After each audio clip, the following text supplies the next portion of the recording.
नमस्कार, मेरा नाम आलोक है। आप लाइव चीज़ देख रहे हैं। इस वीडियो में हम चर्चा करेंगे सिवान के पूर्व सांसद और आरजेडी के कद्दावर नेता मोहम्मद शहाबुद्दीन की। जैसा कि दिल्ली से खबर निकल के आई कि मोहम्मद शहाबुद्दीन का अब निधन हो गया है। कोरोना से वो संक्रमित थे। बीते 21 अप्रैल को वो संक्रमित पाए गए थे। इसके बाद दिल्ली के दीनदयाल उपाध्याय अस्पताल में उन्होंने अंतिम सांस ली है। सीनियर जर्नलिस्ट गणेश हमारे साथ हैं। हम चर्चा आज करेंगे इस वीडियो में। खबरें तो हमने भी देखी हैं, सभी ने देख ली कि उनका अंत हो गया है, कैसे कि जीवन का अंत हो गया है, वो परलोक सिधार गए हैं।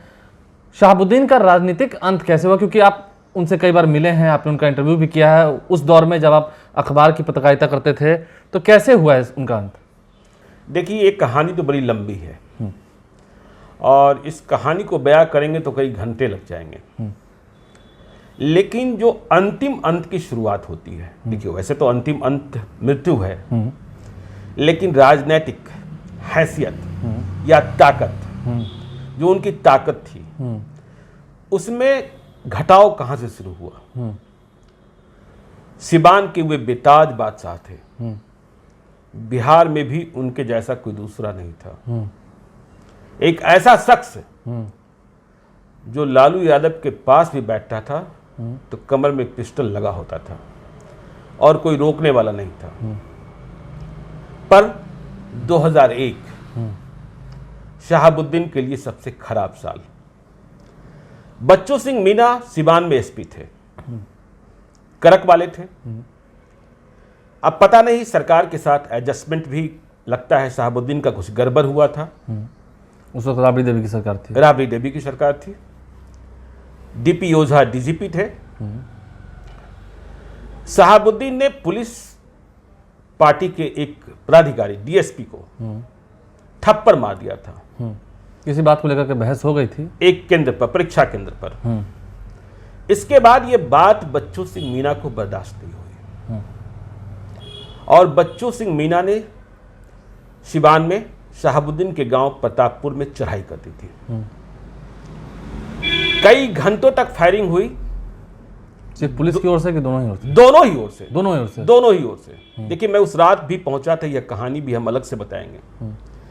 और इस फायरिंग में दोनों ही ओर से करीब दर्जन भर लोग मारे गए थे। अत्याधुनिक हथियार और सब कुछ बरामद हुआ था। लेकिन इसके बाद शहाबुद्दीन का अंत नहीं हुआ। शहाबुद्दीन का सफर चलता ही रहा। वहां बच्चू सिंह मीना के बाद रतन संजय एसपी बनाकर भेजे गए और सीके अनिल डीएम। इन दोनों ने भी बड़ी कोशिश करी कि शहाबुद्दीन का जो आतंक है, शहाबुद्दीन का जो वहां सन्नाटा है नाम से, उसे खत्म कर दें। लेकिन ये खत्म नहीं कर पाए। केस मुकदमे बढ़ते गए, पर न तो शहाबुद्दीन की गिरफ्तारी हुई और न शहाबुद्दीन समाप्त हुए। 2004 में लोकसभा चुनाव आया। शहाबुद्दीन फिर से चुनाव जीत गए। खबर ये थी कि उस वक्त वो जेल से ही चुनाव लड़े थे। शहाबुद्दीन चुनाव जीते 2004 में। अब देखिए, शहाबुद्दीन चुनाव जीतने के बाद भी उनके नाम का आतंक, उनके नाम का सन्नाटा जारी था। अब आया 2005 का विधानसभा चुनाव। आपको याद होगा 2005 में 2 विधानसभा चुनाव हुए, एक फरवरी माह में और दूसरा नवंबर में। फरवरी में जब चुनाव हुआ तो राबड़ी देवी सत्ता में थी और नवंबर में जब चुनाव हो रहा था तो राष्ट्रपति शासन था। तभी केजे राव, चुनाव आयोग के वरिष्ठ पदाधिकारी, बेहद कड़क ऑफिसर, उन्हें बिहार का जिम्मा दिया गया कि बिहार में शांतिपूर्ण चुनाव हो, खून रहित चुनाव हो। और इसमें सबसे बड़ी चुनौती थी सिवान। देखिए, इसके पहले भी शहाबुद्दीन की गिरफ्तारी की बात होती थी, गिरफ्तारी के लिए छापे की बात होती थी, प्रयास की बात होती थी, बड़ी बड़ी टीम यहां वहां जा रही है, इसकी बात होती थी। लेकिन शहाबुद्दीन नहीं पकड़े जा रहे थे। तो जब केजे राव ने संभाला बिहार के चुनाव की कमान को नवंबर, देखिए 2005 के फरवरी के चुनाव में भी शहाबुद्दीन समर्थित आरजेडी के एमएलए अपने अपने विधानसभा क्षेत्रों से चुनाव जीत गए थे। तो अब नवंबर का चुनाव आया, राष्ट्रपति शासन, ऊपर से केजे राव। तो केजे राव ने बिहार में शांतिपूर्ण चुनाव कराने को सेंट्रल में तैनात प्रतिनियुक्ति पर गए बिहार कैडर के कई आईपीएस प्राधिकारियों को बिहार लाने का फैसला किया और उनमें से एक नाम था राजविंदर सिंह भट्टी। आरएस भट्टी तब सीबीआई में तैनात थे और सीबीआई में किसी महत्वपूर्ण केस को डील कर रहे थे, मतलब उसकी जांच में लगे थे। तो चुनाव आयोग की डिमांड पर सीबीआई तो पहले भट्टी को रिलीज करने के लिए तैयार नहीं हुआ, लेकिन बाद में पीएमओ से मांग की गई और भट्टी को बिहार लाया गया। जानने वाले लोग कहते हैं कि आरएस भट्टी जब बिहार आए चुनाव के वक्त, चुनाव से कुछ महीने पहले, तो केजे राव ने उनके पटना लैंड करते ही मिलने को बुलाया, क्योंकि केजे राव के लिए सबसे बड़ी चुनौती सिवान थी। वह सिवान जहां शहाबुद्दीन कभी AK-47 लेकर एसपी को भी खरीद गए थे। तो आरएस भट्टी केजे राव के कॉल पर गए। जानकार कहते हैं कि केजे राव ने कहा कि हमने बड़ा नाम सुना है आपका और हमने, मतलब चुनाव आयोग ने, आपको सिवान भेजने का फैसला किया है और सिवान में शांतिपूर्ण चुनाव चाहिए। चुनाव को प्रभावित या चुनाव को डिस्टर्ब करने वाली ताकतों को जेल के भीतर होना चाहिए। भट्टी आदत के मुताबिक कम बोलते हैं, मीडिया फ्रेंडली भी नहीं है, तो उन्होंने केजे राव को कह दिया एवं अस्तु। क्या कहा? एवं अस्तु, संभव है, होगा, संभव है, होगा, हाँ होगा। लेकिन ये होता कैसे? इतनी बड़ी बड़ी टीम और राष्ट्रपति शासन के दौरान भी इतनी छापेमारियां शहाबुद्दीन को पकड़ने के लिए देशव्यापी, राबड़ी देवी की सत्ता चली गई थी फरवरी में, राष्ट्रपति शासन लग गया था, तब शहाबुद्दीन पर कराई हुई थी, लेकिन शहाबुद्दीन पकड़े नहीं जा रहे थे। तो भट्टी को अब सिवान में तैनात किया गया, लेकिन एक समस्या आ गई कि आरएस भट्टी सीबीआई में जाकर डीआईजी बन चुके थे और सिवान में पोस्ट था एसपी का। तो अब एसपी के पोस्ट पर डीआईजी की तैनाती कैसे हो? तो चुनाव आयोग ने विशेषाधिकार का इस्तेमाल करते हुए आरएस भट्टी को सिवान में तैनात करने के लिए, या यूं कहें कि शहाबुद्दीन के खौफ को खत्म करने के लिए, सिवान में एसपी के पद को कुछ दिनों के लिए डिलीट कर दिया। वो पद ही नहीं रहा। हाँ, वहां एसपी के बदले डीआईजी पद क्रिएट कर दिया गया। तो जिले में आरएस भट्टी के रूप में डीआईजी की तैनाती हुई। तो आरएस भट्टी तैनात हो गए, आगे चुनाव भी था, लेकिन जैसा मैंने कहा कि वो मीडिया फ्रेंडली नहीं है, शोर शराबा नहीं करते हैं, बड़ा चुपके से काम करते हैं, किसी को पता ही नहीं चलता है। तो आरएस भट्टी की तैनाती के पहले वहां जो एसपी थे, उनसे रोज मीडिया को यह खबर मिलती थी कि आज यहां छापेमारी, आज वहां छापेमारी, ये हो रहा है, वो हो रहा है, और हर घंटे ब्रेकिंग खबरें भी टीवी पर चल रही होती थी।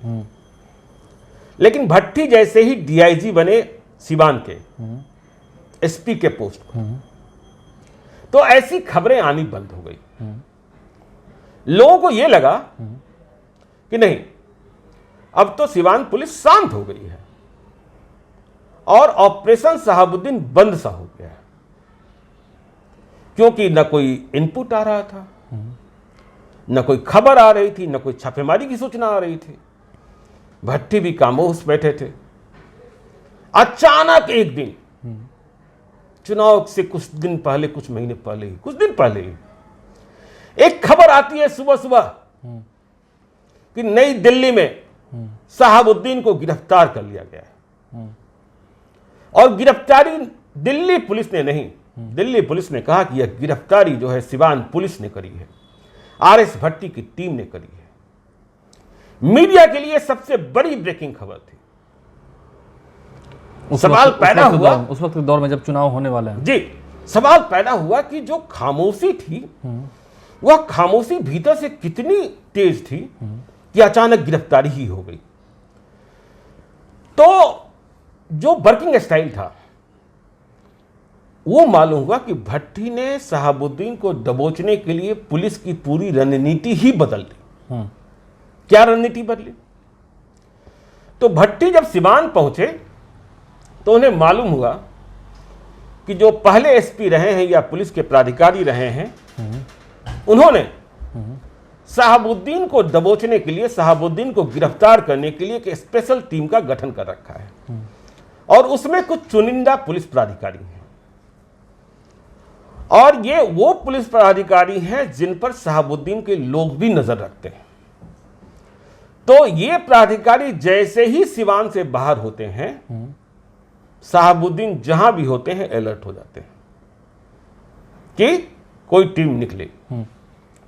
तो भट्टी ने, जो केजे राव के विश्वास पात्र थे, स्पेशल टास्क लेकर आए थे, उन्होंने उस पूरी टीम को ही खत्म कर दिया और कहा कि आप लोग कहीं नहीं जाएंगे, सिवान में ही रहेंगे, अपनी अपनी ड्यूटी बजाएंगे, अपने अपने थाना में रहेंगे। नई कौन सी टीम बनी है किसी को खबर ही नहीं लगी। कब बनी, कैसे बनी? और कहा जाता है कि पुलिस लाइन में गए आरएस भट्टी, उसमें उन्होंने कुछ नए की पहचान करी और उसमें एक गौरी कुमारी सब इंस्पेक्टर नई बहाल हुई थी, उसे तलाशा। गौरी कुमारी को कॉन्फिडेंस में लिया और कहा कि तुम्हें एक ड्यूटी देना चाहते हैं, कठिन है लेकिन क्या करोगी, तुम्हें पुलिस के लिबास में नहीं रहना होगा, तुम्हें दिल्ली की लड़की बनना होगा। तो भट्टी ने गौरी कुमारी का कॉन्फिडेंस हासिल किया और इसके बाद भट्टी ने दिल्ली में गौरी कुमारी की ड्यूटी लगा दी।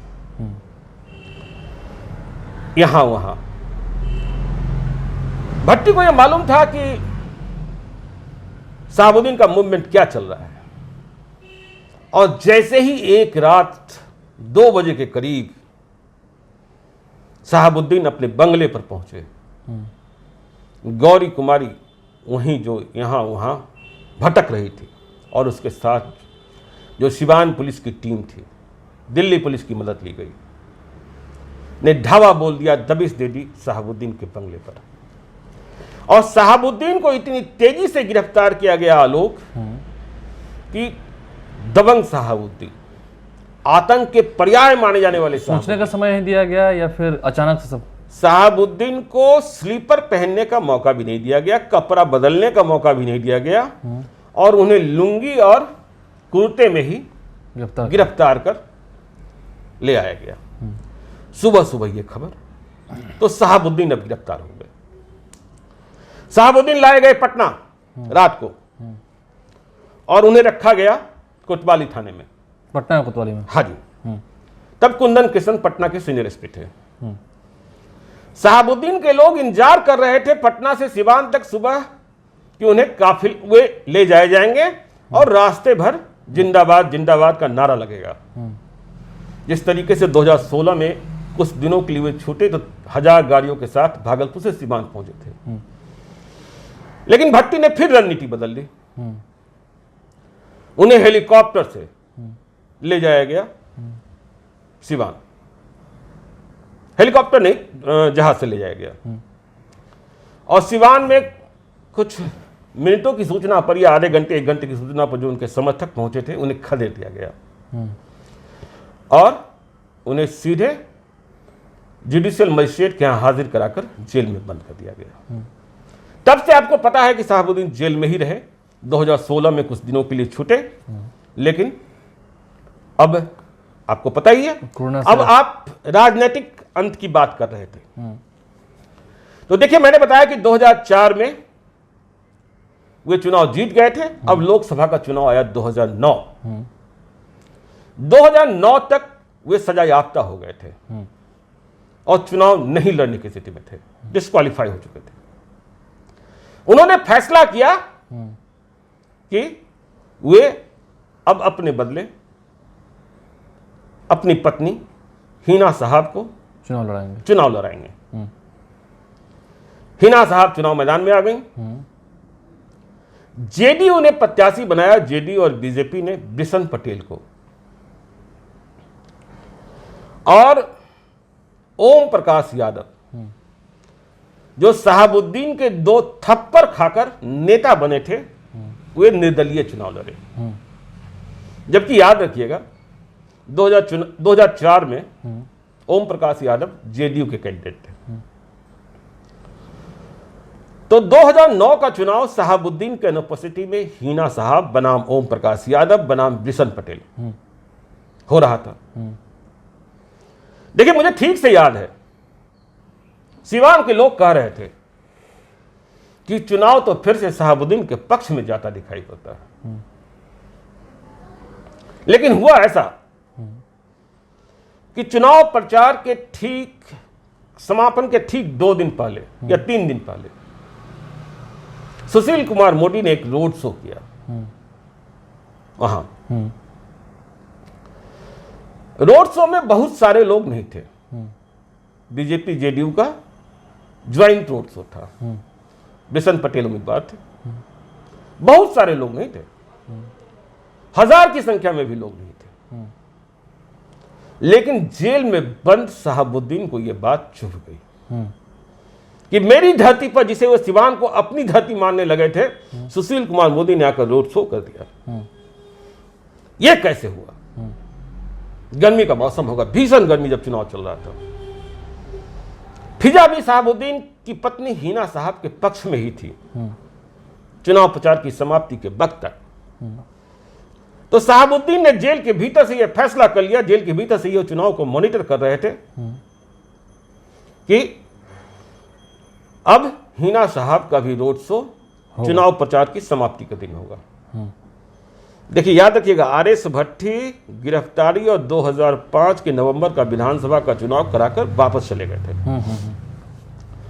तो यह फैसला शहाबुद्दीन ने किया कि रोड शो होगा।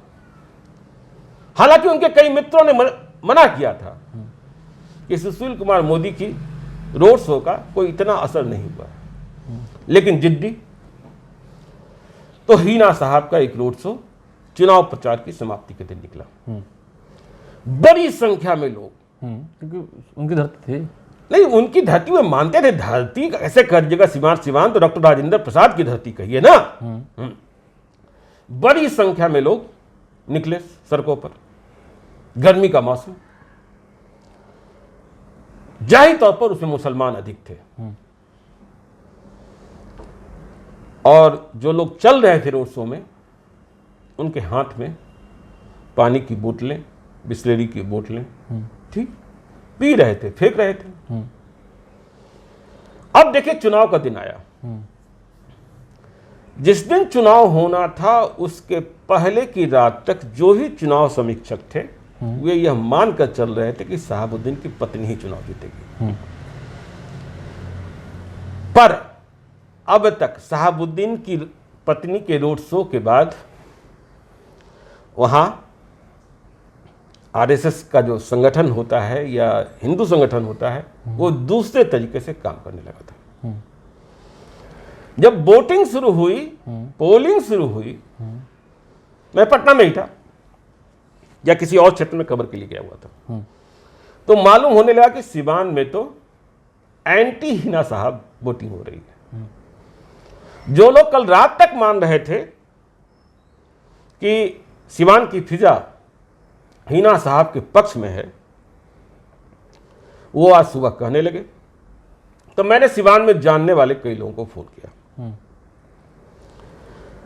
मेरे एक मित्र हैं, उनके पिताजी वहां डॉक्टर हुआ करते थे, शहाबुद्दीन के भी करीबी थे, शहाबुद्दीन के फिजिशियन भी थे। तो जब मैंने उनके घर पर फोन किया तो उनकी पत्नी ने फोन उठाया। मैंने कहा, चाची प्रणाम।